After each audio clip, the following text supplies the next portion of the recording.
Welcome to From Aliens to Zombies, where we dive headfirst into the strange, the scary, and the spectacular. I'm Reggie, a movie buff and actual scientist who thinks DNA and time travel solve every problem, and I'm joined by my nephew Isaiah, the horror movie buff who watches scary movies so I don't have to.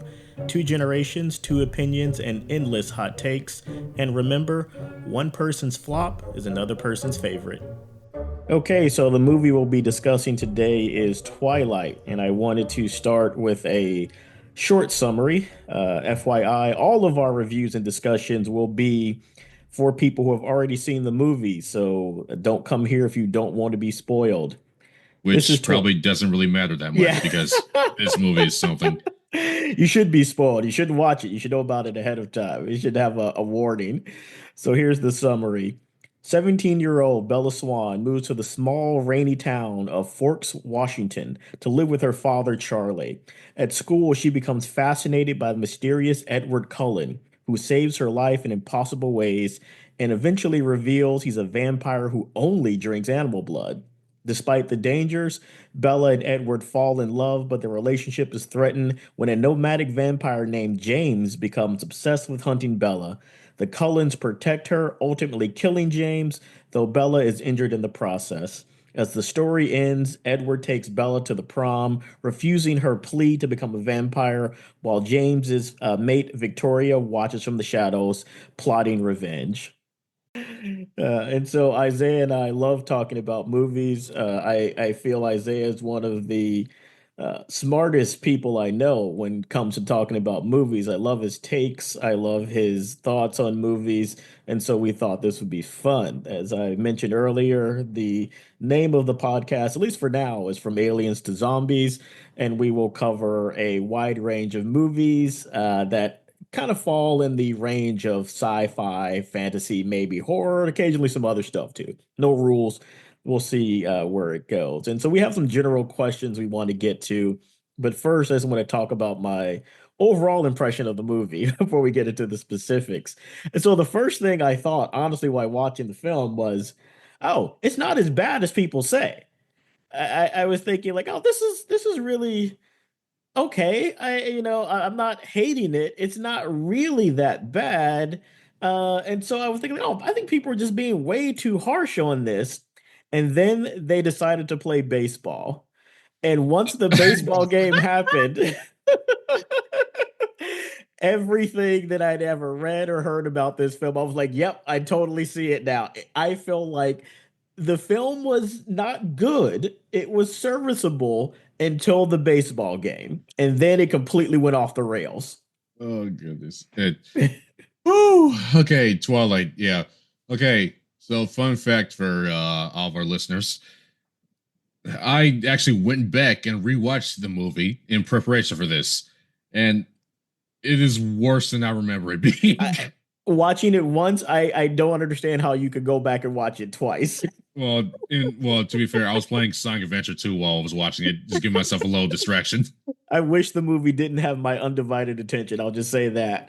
I yeah, I But the interesting thing that I felt while watching the film, and I did a little bit of cheating in this podcast, we encourage people to know how to use Internet Movie Database and other things like that. yeah. I was like, I felt like this is really well directed.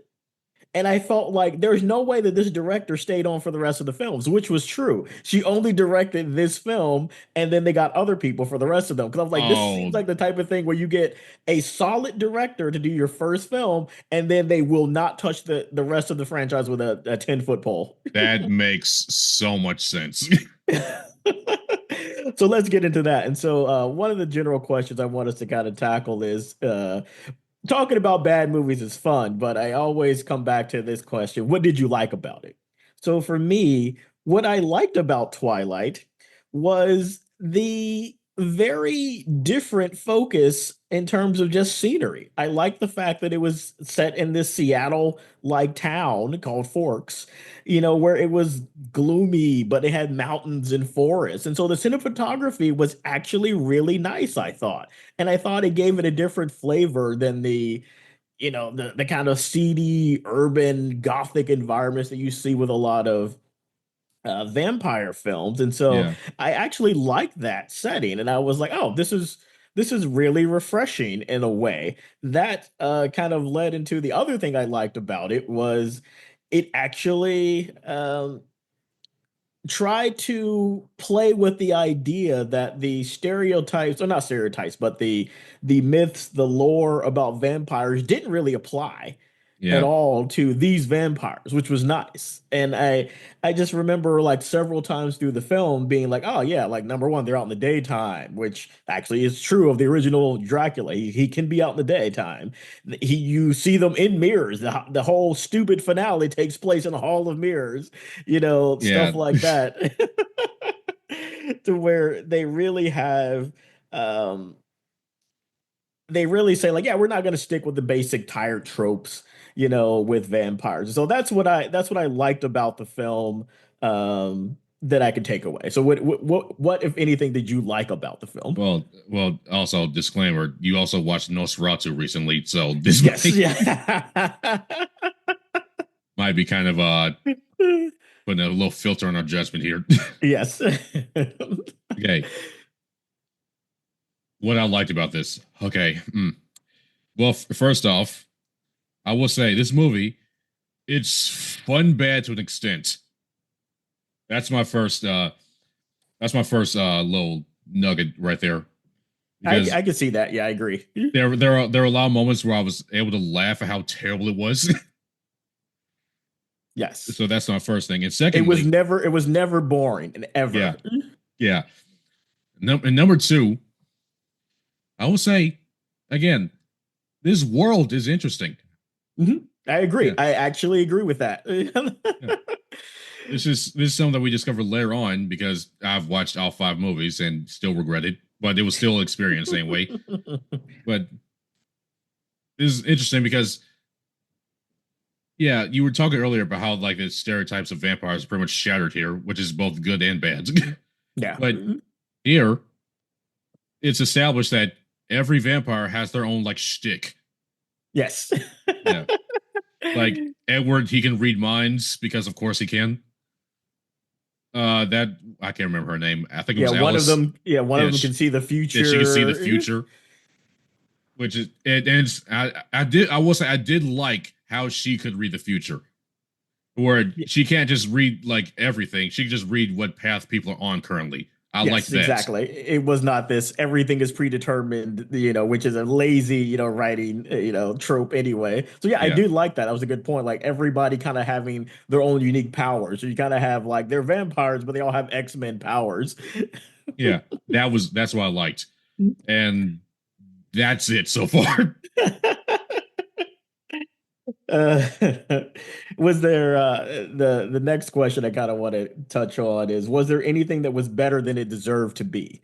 And I feel for this we kind of covered that maybe what was there that we liked about it, where again having the uh common vampire lore and tropes kind of tossed out almost immediately. I thought that was better than it needed to be. You can make this a very cookie cutter, romance, especially with the kind of teenage angle they're going for, where you don't see Edward having to ask for permission to go into her room. He's literally a creepy stalker who is like in her bedroom at Oh night. yeah, So, like you said, for better or for worse, they get rid of a lot of those tropes about vampires. oh yeah. Just Edward is just he is a character, all right, and we're probably gonna get to that later. Yeah. One thing I actually found amusing, they kind of toyed with it a little bit because it was something I thought while Edward, in this very dramatic scene, Edward stops a car from hitting Bella.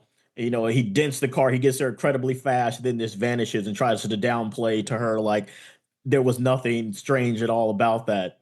And, when she's thinking about what could possibly be the explanation, she does get to maybe you're like a superhero. Maybe you're bitten by a radioactive spider or something. Yeah, I actually and found that funny. I was like, yeah, that makes sense. You would think this guy's Superman. He's Clark Kent.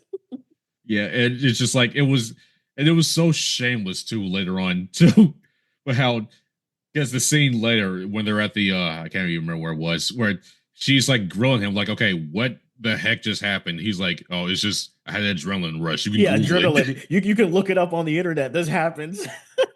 And I'm just like, no shot, right? You did not just try to do that.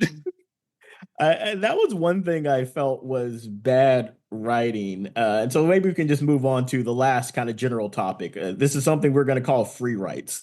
One of the nice things about movies is thinking about them as works in progress. They had to be released, but if you could give the writer, directors, the actors some advice, a free rewrite of their script, what would it be? And for me, the first thing that kind of stuck out to me is that Edwards is supposed to be like at least 100 years old for my estimates. He was supposed to be 17 for about 100 years, something like that. So he's at least I 100 years old. it's really stupid. Yeah. And so I felt he seemed really bad at gaslighting, a high school student. It's with some very basic type of questions that anybody would add. So I felt like you should make him a lot more intelligent, even manipulative, you know, because that's one of the things that you would expect not only goes along with the whole lore of vampires, but as a person who's lived for 100 years and has to explain the many ins and outs of your vampire existence to people, he should be better at that Yeah, than not being able to come up with anything off the top of his head. yeah. For a guy who's over 100, he's incredibly stupid. Yes, like and that was where the biggest thing I would say is that Edward seemed like he was a rookie or a new vampire. And that's where I would question, well, why do you have to make him such an old vampire if he's going to behave as if he's a rookie? Because they did have the one character who had apparently only recently been turned, who was still like trying to, get the hangs of him, the member of the family. And I felt like, well, why wouldn't Edward be like that? He should be the new one who is, still trying to fight his urges for human blood. Maybe this is a good place to talk about one of the, how do I phrase this? One of the strangest and maybe one of the worst things I've ever seen in a motion picture is when Bella walked into the classroom for the first time and Edward Oh, that smells her. I oh, this has got to be one of the weirdest choices in directing I've ever seen Yes, I in a motion feel picture. that scene, I would just say take that out. Yeah, where it's weird because okay, because I everyone's seen. I imagine if whoever's listening, would they've Yes, seen it. they So know. so she just walks in the classroom and he's just like, ick. He's literally covering his mouth as if he's going to vomit. And she's standing in front of a fan, so you get the idea that her smell is blowing towards him, and he literally looks like he's going to He vomit. looks like he's about to die. Yeah, He's about to die, and he gets up and runs out of the classroom, and he attempts to get the like principal to change him to another class, and then he's mad, like, well, if I can't leave, I guess I'll just have to endure it. And the way he portrayed it, the way it was written, was yeah, like she had the worst body odor yeah, of any person who has ever existed. But yeah. later they try to make it out like that's not what he was feeling. It's like you can't tell me that because we just saw it We like an hour just saw ago. it. Yeah. Like it literally looked like he smelt her and she just bathed in garlic or something. Yeah. It's like, So yeah, that's fair. Just either completely change the directing, like, okay, Robert Pattinson, here's what you need to do. Look like you just like look like you were just like ready to go, like revved up here, not like you're about to yes, vomit. not like you're about to throw up. And so I felt that it was a very weird acting choice because I get what they were going for later when they talked about what he was supposed to be feeling, this, unbelievable attraction to her blood. But I was like, that's not what you acted. You acted complete and total revulsion and disgust. That's what came across. And just to wrap up, maybe one of the biggest problems I have with the entire movie, that entire baseball scene, you can't have that in a film and have your film taken seriously. And I so the yeah. idea that their favorite sport is some kind of ultra baseball because It's so dumb because I think the idea of that was introducing the nomads. That I think that's what the idea was, but there were so many other ways you could Yes, introduce them. exactly. I was like, you just need a Exactly. confrontation between two groups. Why are they So playing baseball a here? baseball game that doesn't make any sense is not one of those ways to introduce this group. And also the whole idea of, wow, we hit the ball so hard it sounds like thunder, so we can only do this during thunderstorms is just dumb. And also, I felt they'd already did a good job of showing that they were super strong. So you don't need another way of showing they're super strong by playing Exactly. baseball.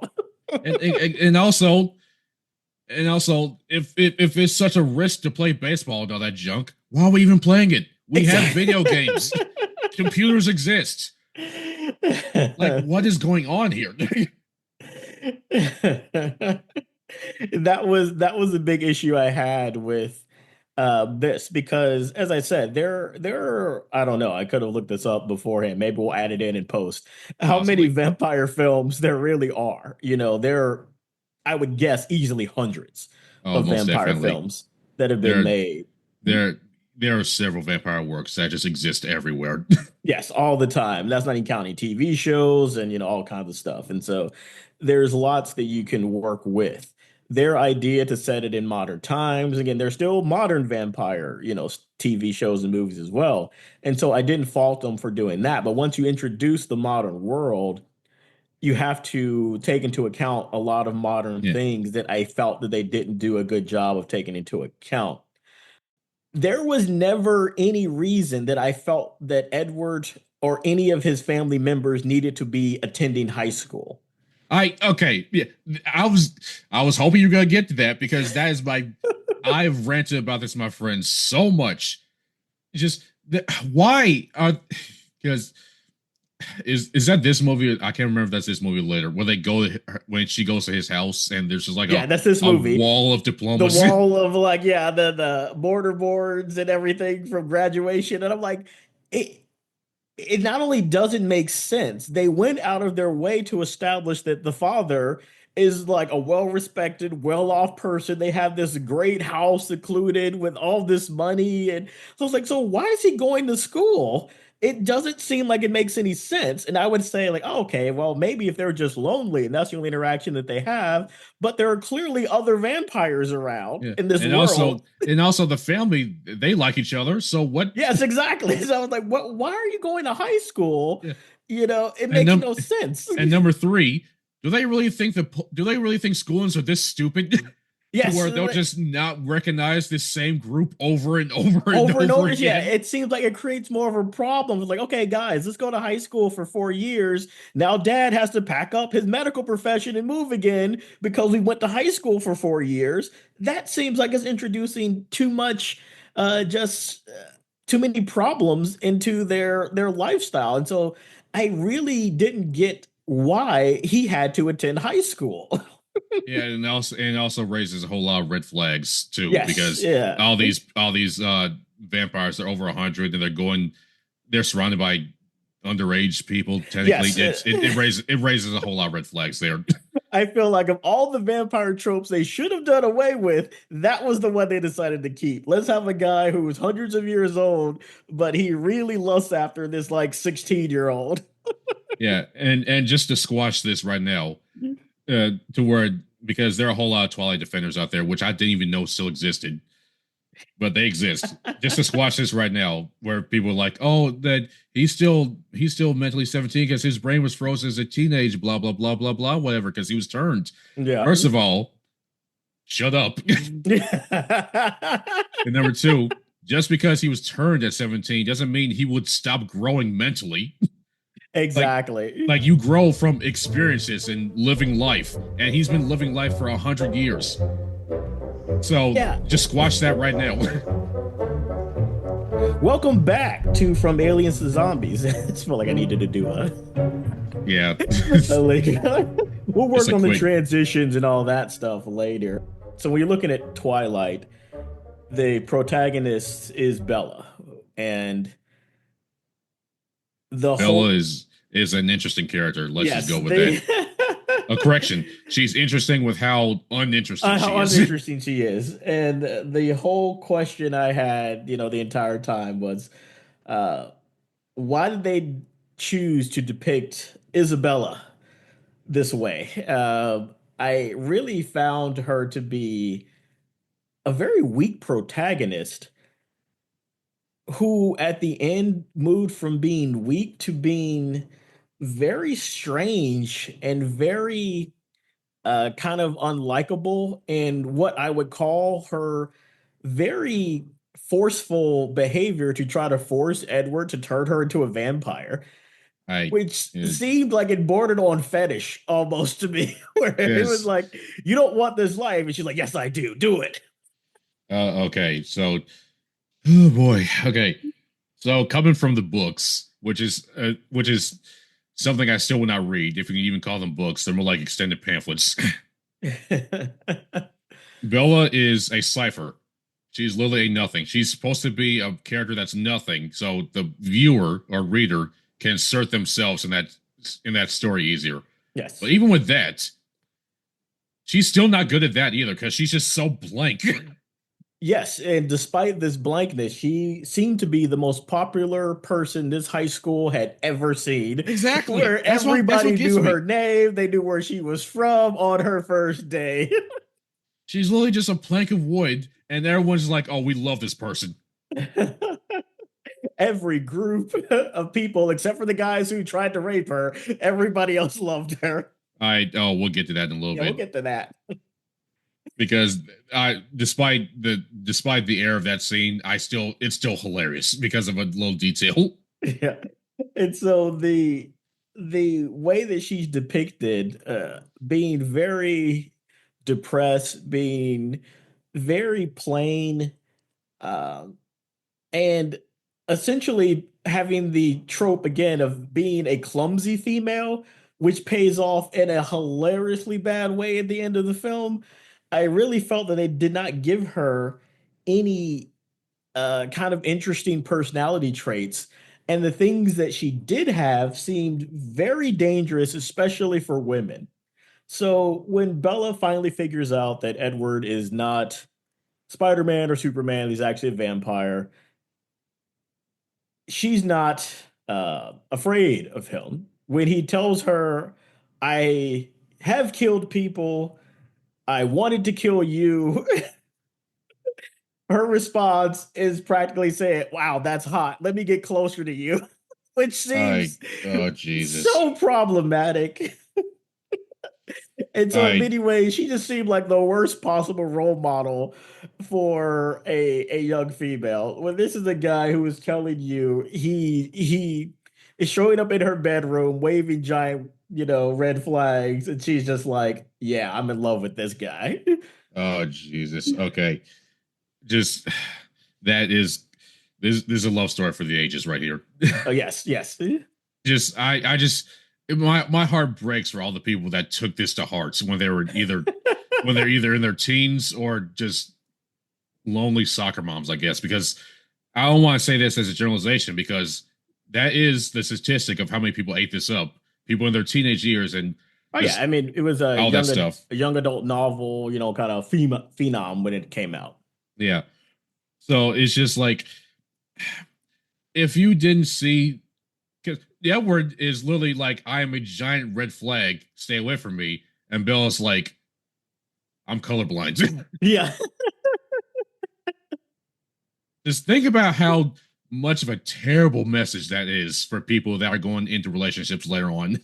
Yeah, it's terrible. And what was the line, like the lion that fell in love with the lamb or Oh, something? that was awful.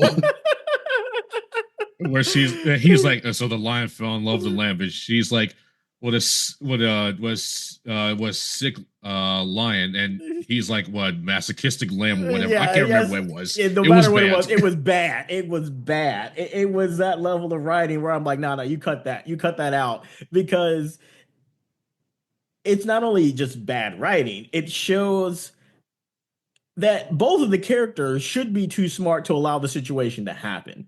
While we're still on Bella, you brought up this scene, and this isn't something that I realized. This is something that I realized after I watched the video on it. because I think this scene as a whole like explains what's wrong with Bella's character. When it's the scene where they're at the restaurant and she tells that he can read minds, and he's like, oh, I can read every mind in this room except yours, and she's like, I'm sorry, is it my fault? Yeah. See exactly. See, it's like I've identified the problem that I have. How did I cause it? Exactly. She she is sadly the first word I thought of was pathetic. I didn't want to use it, but she's a No, pathetic she is person. pathetic. And this later plays out. We just jump ahead to the end of the film. So at the end of the film, Bella is beaten and cut up, and she ends up in the hospital after the climax of the film. And Edward is in a room while her mom is there. He's pretending to sleep, I'm assuming, because he doesn't sleep. He can Yeah. just spend all his time stalking her. Well, later on, another scene that could be re-recorded. Yeah, exactly. And when her mom tells her what happened, or the story that Edward told her about what happened, the story he tells is that she fell down multiple flights of stairs and then out of a window. And that's Oh all my the goodness. how she was cut up and bloody. And Bella's response was, "Yeah, it sounds like me." Because as we established earlier in the film, when That she she's slipped just on ice, pathetic. she's pathetic and clumsy. And that's another thing I would say about the general vibe of like, how can you fix Bella? Her parents were terrible individuals who did not care about her. I will say, for the moments where he's just a dad, I do like the dad character.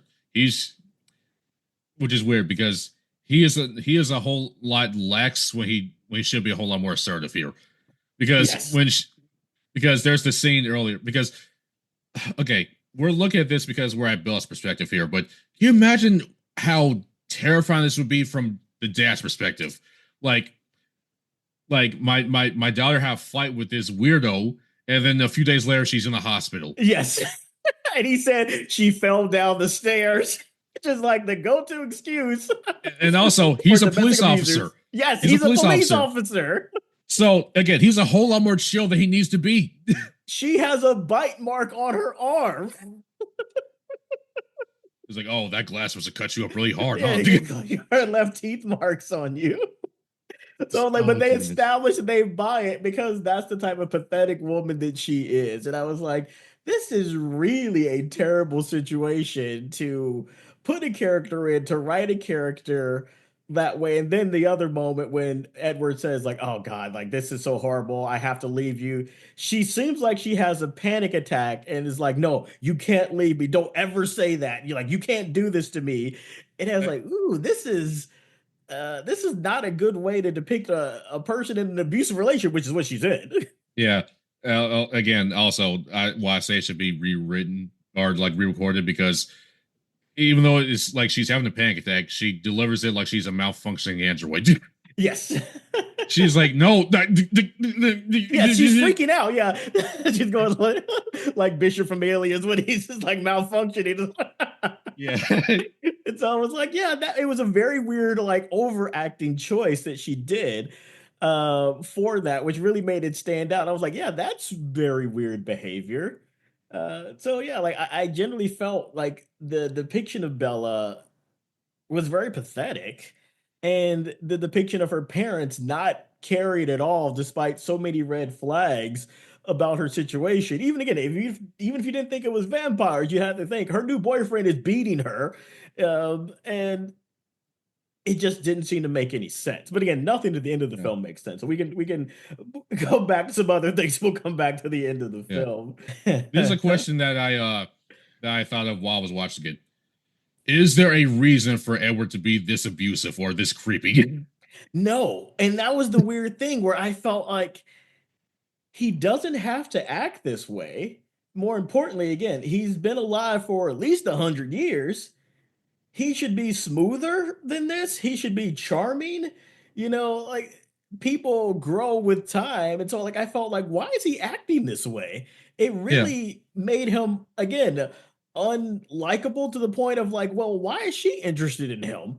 You yeah. know, and that goes against even the whole idea of the vampire. There should be some allure there. There should be some attraction. He should be trying to win her over. You should be wanting to tell her, Bella, no, don't fall to his charm. Like, no, this is the least charming guy she had ever encountered. Again, you talked about earlier, but that scene in the forest where he's like, where he's telling her all the reasons why Yes. she should stay away from him. Where he's like, he's literally going like, yeah, I'm so strong, I could kill you if I wanted to. You wouldn't be able to outrun me either. Yes. And then 2 minutes later, it's like, I'm safe though. We only eat Yeah. animals. So just Yeah. like, why wouldn't you just lead with that? Yeah, like Again, I described this to you like months prior when I watched it the first time, where it's literally just like him just throwing beer balls at the wall and being like, "I'm an alcoholic. I'm not allowed to have alcohol. yeah. I'm in AA." So just like you've already established a safe way you could live, and you've already shown that you've had self restraint because you've been around for 100 years and haven't really wilded out recently until Bella, I guess. So Exactly. Yeah, so why yeah, are you why he's are you going around unnecessarily mean exactly? and cruel. One of the things I always think is interesting about vampires is you have to show a downside to the life, or else why would you I do was it? getting ready to say that Yeah. too. So I will say, from the beginning of this movie to the end of this movie, Bella could just been turned like, and there would have been no downsides. Exactly. So it's like you're not really showing a downside here to why, she shouldn't be a vampire because there's no downside to their life at all. Which Yeah, again, like you have to have the good with the bad. You have to have the pros with the cons for any type of mythology and lore, and Dracula and vampires have really good ones. So now you take away all of them. You take away, you can't be out during the day. yeah, They're not even because they they sparkle, which sparkle. is They really stupid. sparkle. And also they feed from animals. So They again, feed from animals. I'm like, who else feeds from animals? Me. I was like, you've shown zero downsides to this, and yet there's still like an air of danger around it. They're like, we're super strong. We have all these special, mutant powers. We only eat animals. We never get old or die. But Like, yeah. the big question is how many animals are they feeding from? Because how big is that woods area they go through to hunt? Yeah. But that's the thing. I didn't get the idea. Or I mean, I guess they were depicting them cooking food for her. So I got the idea that they weren't necessarily, maybe this is explained in the books or in the later movies. I didn't get the impression they need to eat only raw animals.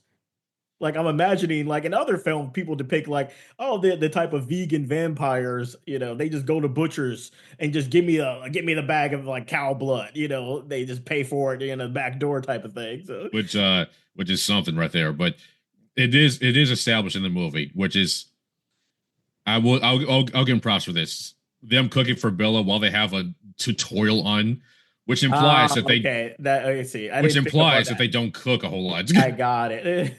Yeah, That makes sense. I was like, yeah, like if they're basically just regular people, then if they're like cooking, they had all these ingredients, they have a kitchen. yeah, Like why would you buy a house with a kitchen and have it so furnished with like appliances we don't actually cook? yeah. Buy a house with a slaughterhouse next to Yeah, it. exactly. Yeah. Like we're free range, they just have like a ranch. And that would be a good smart vampires would have a ranch. They're like, hey, who do you sell your cows and horses to? Nah, don't worry about it. Don't ask questions. Yeah, That's a good catch. I didn't catch that. I was thinking like, it seems like they have a really good life where they don't have any downsides. And so, yeah, that just made it even weirder, the whole idea that he wouldn't turn Bella. But again, Bella's very obsessive, fetish-like behavior with becoming a vampire at the end of the film made me think she would basically be throwing her neck at Edward's mouth if she ever caught him asleep, when his yeah, head turned in order to yeah, force him to turn. Like she would be cutting her arm, putting blood in his mouth. Like, come on, do it. yeah. And I will say, it's if that's something you like here, well, like in quotations, get ready for that later on because I am going to force you to watch the rest of these movies. If I had to endure this, then so do you. And that was the other thing. Let's get back to the jump ahead to the end of the film. I was surprised, and I guess again it was a little bit of a sort of change from vampire lore. I guess it depends, like how people get turned into vampires and all that differs in different stories. But when the guy James bit her, that the evil vampire for some reason, we can Yeah, talk about that later. But like when he bit her. and she's going to turn because conveniently they have a doctor there who understands how long these things take.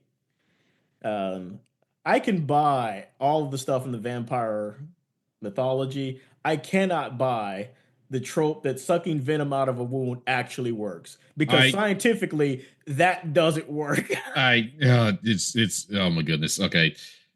It I think they did that just to create the stakes of it. Just the R of danger, like oh Bella Yes. might be in constant danger of being with Edwards. Because they again I almost dozed off multiple times rewatching this, but it's where he's like, I won't be able to stop if I suck out Yes. the venom. And it's again, it's creating tension where it doesn't need to be. Because again, like you said earlier, there's no downsides with being a vampire. And they're looking at her while she's turning, like, and they're like, Belle, you need to choose. You want it to be now? And I'm just like, why not now? There's no downsides to this. I also felt there was a far easier solution. Why don't we let one of the other vampires who's not addicted to you suck the venom out? Because weren't there like Exactly. they were all there? Most of them were there at that time. At least the doctor was there. Yeah, and also like, oh my gosh, it's just we've went this through this whole movie saying like, oh Edward, I want your blood so badly, or maybe I'm attracted to you because of your blood. I don't know, and yet at the end of the movie, it's like Edward, suck out the poison, but her Yes, blood. Oh, just do it, boy. exactly. And I didn't understand why the doctor, who was a vampire, couldn't do it himself. Because again, like for most of the film, I actually wrote this down in my notes. I was like, why is Bella being vampire bait? I Like it really uh it was too much. And the constant like forcing, like, oh, maybe Edward won't stop. I get like, okay, you want to have that, but I feel like, and we've talked about this before, there are certain writing moments where you have to say, like, either as a writer, I can't do that, so I'm not going to do it, or that's too good for me to use now, and I just can't do that now. And I felt like that. The moment when Edward has to not drain all of Bella's blood, that seems like a great build up moment. Probably didn't need to be in this film because it didn't make any sense because the yeah way they come up with it is contrived. yeah. And context also, she's got an incredibly deep gash in her leg. Yes. Yeah, I was like, it doesn't make any sense. So she's already at risk of bleeding out already. And so the solution for her turning is to drain some of the venom from her bloodstream while she's currently bleeding out. So again, building tension when it doesn't even need to be. The thing I felt like why the third act kind of fell apart was it felt like it needed to introduce that Hunter James as a villain because it didn't have a villain. Because in most vampire films, the vampire is the villain. Yeah. And also Edward is literally he is the villain here. Yes, he is the He, villain. he's not the bad boy, he's just bad. Yeah. So it seemed like they introduced this guy just to be a secondary villain all of a sudden, and it didn't work. So I was like, the guy and his little crew, it didn't really do anything but establish that there are other vampires, which again has made it whole the whole idea that them Yeah. going to high school made less sense. But it was like you don't need to introduce a villain in the third act, for this big confrontation between them finally. Um, where they don't know each other, they don't have any real reason to fight other than this completely desirable woman that everybody wants now. And so it was just very weak that all of a sudden it became necessary to drive her to another state and to lie to her father for some reason, which I didn't understand. I'm gonna get back to that in a second, but this is something that I just kind of had like a little realization on while I was Yeah, thinking about it. This might be an overgeneralization here, but that Hunter, when you were talking about the movie, yeah. well, Edward is the villain. Well, he's pretty much just Edward, but just on the other side. Yes, exactly. And so like I didn't understand why you needed that. And again, it made no sense. It was anticlimactic, assuming he's literally just ripped apart and burned in the background of the scene. Where Yeah. again, the climax of the film doesn't have to be a fist fight between two vampires. The climax of the film seemed to most really be whether or not Edward would change Bella to a vampire. Like that's the Yeah. big moment. Again, oh my god, it's so dumb. Because really, the big confrontation didn't even need to happen. No, They could have it did just not. solved that. They could have just solved that whole thing on the baseball field right there. They had numbers. It was just the three of them, and plus that new guy. He was all wired out. Yes. He so. Oh my god! Again, creating tension where it doesn't even need to have tension. Yes, like, and that's where a real like that's I feel like most of our free writes are focusing on that because that's the interesting thing. Like I talked to a friend yesterday who had read the books, um, and I told her like, yeah, I really didn't hate the movie or think it was god awful until a certain point, and she said, "Was it the baseball game?" And I was like, "Yes, exactly." So she read the books. I don't think she's even watched the films, but she remembered like the baseball scene. Like that's where the story falls apart. Like, If it's that bad in the books, then oh dear lord. Yeah, this is something I wanted to mention earlier, yeah, which is there's that scene where Bellish is wandering and there are all these creepy dudes just about to like assault her. It's already established that Edward's watching her yes, because he's a creepy stalker. yes, But this is something I still find hilarious. To where from the time from when he was watching her to the time where she's being assaulted, about to be assaulted rather, in 15 seconds, he speeds off to go get his car and goes to pick her up I in mean, 15 seconds. I mean, Isaiah, you need to think about this. How else would he have gotten her home? It's not like he could just put her on his back and run really fast. I know. It's hilarious. From he managed to run from 15 seconds over to wherever the heck he had his car parked, and just action movie slides in the scene to come pick her up. It's amazing. It's hilarious, and that's why I say it's fun bad for little moments like that. He's thinking about the details. Like, get in Yeah, the car. He was like, I want to tell her to get in the car, so I need a car here. yeah.